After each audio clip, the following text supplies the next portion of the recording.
the Apostle Paul in Romans chapter 8 is talking about creation groaning with eager expectation to obtain the freedom of the children of God.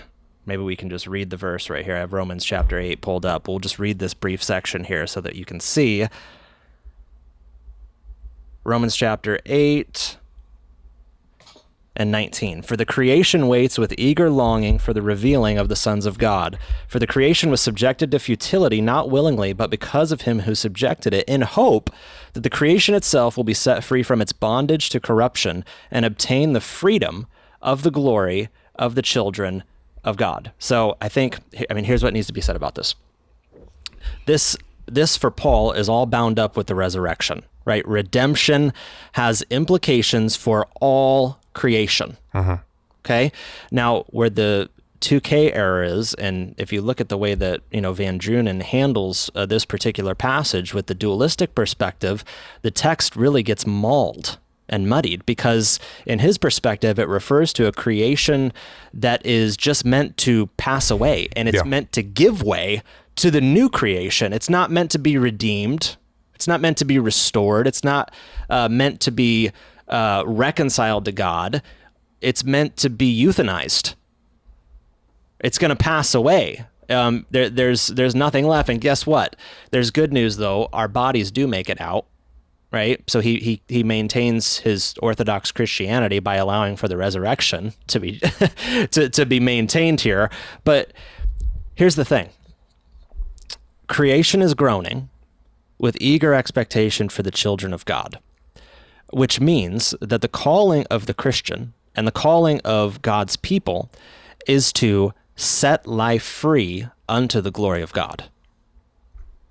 It's been imprisoned. It's been bound up by sin and the heart of men, reaching expression in the actions of man and his thinking and his behavior. It's under bondage. And the down payment that it will be restored, renewed, and reconciled to God for Paul is the resurrection of Jesus Christ. And of course, there will be a final consummative element of that in which our bodies are raised in a glorified fashion. So that's there, but it's not, Pastor Luke read the verse at the beginning of the show, right? Christ is not making all new things, right? There isn't a created order that's going to just dissolve and give way to this greater thing. Mm-hmm. Christ is making all things new. Mm-hmm.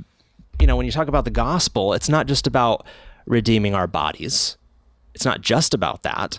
But our souls, our minds, our relationships, our work, right? Our vocation, our action in the world.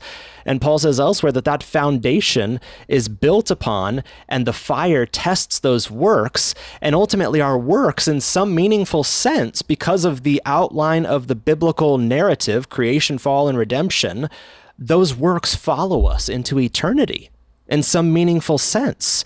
Obviously, we don't know the details of all that, but there are aspects to our work, our calling, our vocation that God has put in our lives that will follow us and in some way be a part of what we do in the final state. Uh-huh.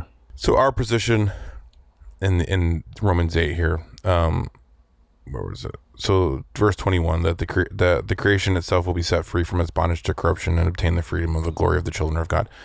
Their argument is that it's just going to be burned up and then there will be a new creation. Our position is that when creation's set free from bondage, it's made new. It's not being burned up.